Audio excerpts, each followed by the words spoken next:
Haleluya. Halo sahabat muda yang diberkati oleh Tuhan, senang sekali kita berjumpa lagi melalui kesempatan ini. Mulai hari ini, teman-teman akan mendengarkan firman Tuhan setiap hari selama bulan Desember. Dari tanggal 1 sampai tanggal 31 yang akan disampaikan oleh anak-anak muda yang pastinya akan memberkati kamu semua. Dan karena saya masih merasa muda, maka hari ini saya mengambil bagian di dalamnya juga. Dan hari ini, saya ingin secara khusus berbicara tentang mengatasi konflik. Mungkin teman-teman bertanya, loh kok ini tanggal 1 Desember bicara tentang mengatasi konflik? Karena saya percaya bahwa anak-anak muda adalah anak-anak yang suka bergaul, ya, suka berteman dan bersosialisasi, sehingga kemungkinan timbulnya konflik dalam kehidupan kita itu jadi jauh lebih besar. Dan melalui kesempatan ini saya berharap setelah mendengarkan renungan pagi hari ini, maka kamu akan menjadi anak muda yang dapat menyelesaikan konflik. Bukan anak muda yang justru membuat konflik, atau anak muda yang membuat persoalan kecil menjadi persoalan yang besar, tetapi jadi anak muda yang mampu menyelesaikan konflik. Dan pagi hari ini kita akan belajar dari Rasul Petrus. Dalam pembacaan kita, ada dalam Kisah Para Rasul 11 ayat 1 hingga ayat yang ke-18.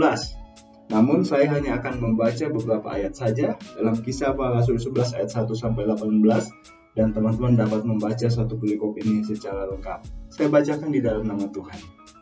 Petrus mempertanggungjawabkan baptisan Cornelius di Yerusalem. Rasul-rasul dan saudara-saudara di Yudea mendengar bahwa bangsa-bangsa lain juga menerima firman Allah. Ketika Petrus tiba di Yerusalem, orang-orang dari golongan yang bersunat berselisih pendapat dengan dia. Kata mereka, engkau telah masuk ke rumah orang-orang yang tidak bersunat dan makan bersama-sama dengan mereka. Nah, teman-teman yang diberkati oleh Tuhan, saya yakin bahwa kita semua pasti pernah berselisih paham dengan orang lain. Dan ketika kita membaca ini, kita melihat bahwa ternyata Rasul Petrus juga mengalami hal yang sama.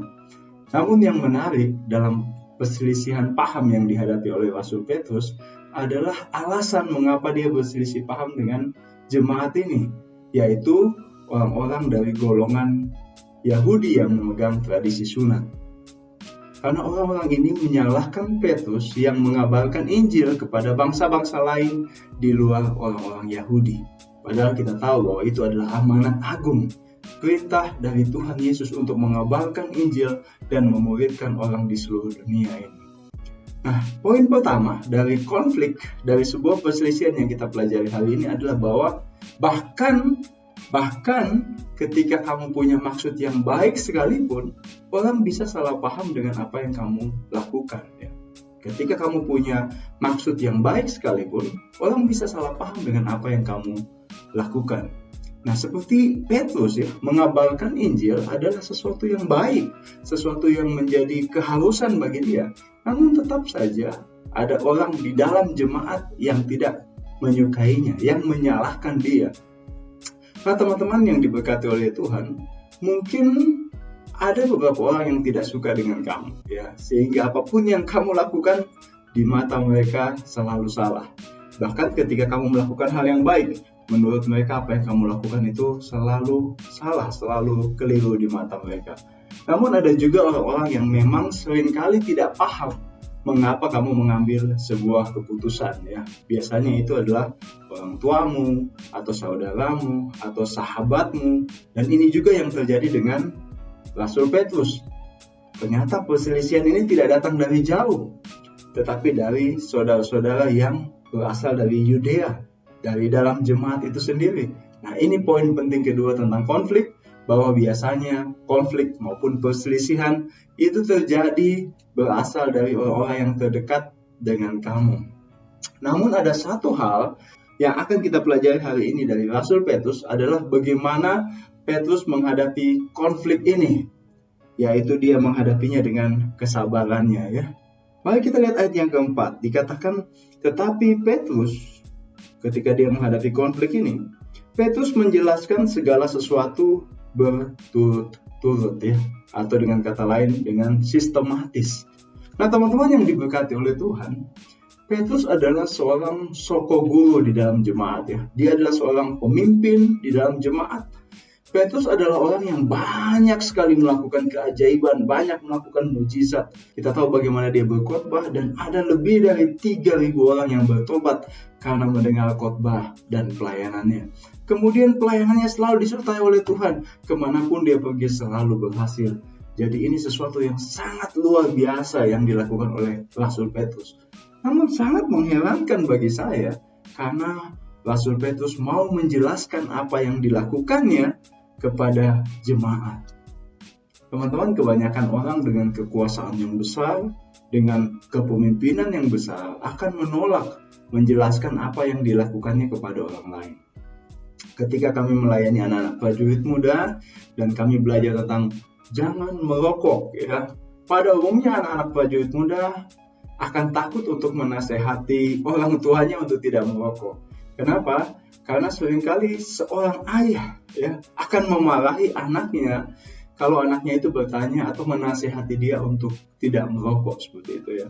Nah, seorang pemimpin yang tidak mau mendengarkan masukan, seorang anak muda yang tidak mau mendengarkan nasihat, itu akan justru mempertajam perselisihan yang terjadi. Dan ini sangat berbeda dengan Petrus. Dia menjelaskan segala sesuatunya dengan sabar, dengan bertahap, setahap demi setahap. Sehingga kalau kita lihat di ayat yang ke-18 dikatakan, ketika mereka mendengar hal itu, mereka menjadi tenang. Ya, ketika mereka mendengar penjelasan Petrus tadi, mereka menjadi tenang, lalu memuliakan Allah, katanya. Jadi kepada bangsa-bangsa lain, juga Allah mengaruniakan pertobatan yang memimpin kepada hidup. Nah, saudara yang diberkati oleh Tuhan, ketika penjelasan diberikan dengan baik oleh Petrus, dengan kepala dingin dan dengan sistematis, maka itu membuat hasil yang baik dan menyelesaikan masalah di tengah-tengah jemaat.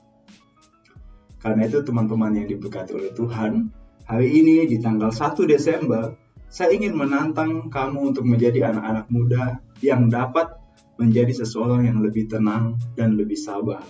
Khususnya ketika kamu menghadapi perselisihan.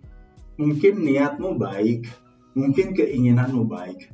Hanya saja seringkali banyak orang yang belum memahaminya. Karena itu, ketika kamu menemukan orang-orang yang tidak memahami maksudmu, cobalah untuk menjelaskan dengan sabar. Juga untuk mendengarkan pendapat orang lain. Cari tahu di mana letak kesalahpahaman mereka dan kemudian jelaskan dengan sistematis.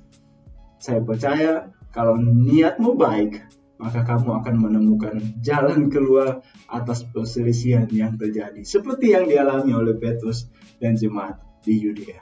Karena itu hari ini, selamat menjadi berkat. Selamat menjadi pribadi yang lebih sabar.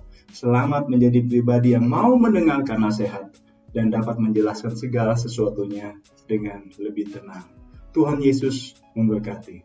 Haleluya.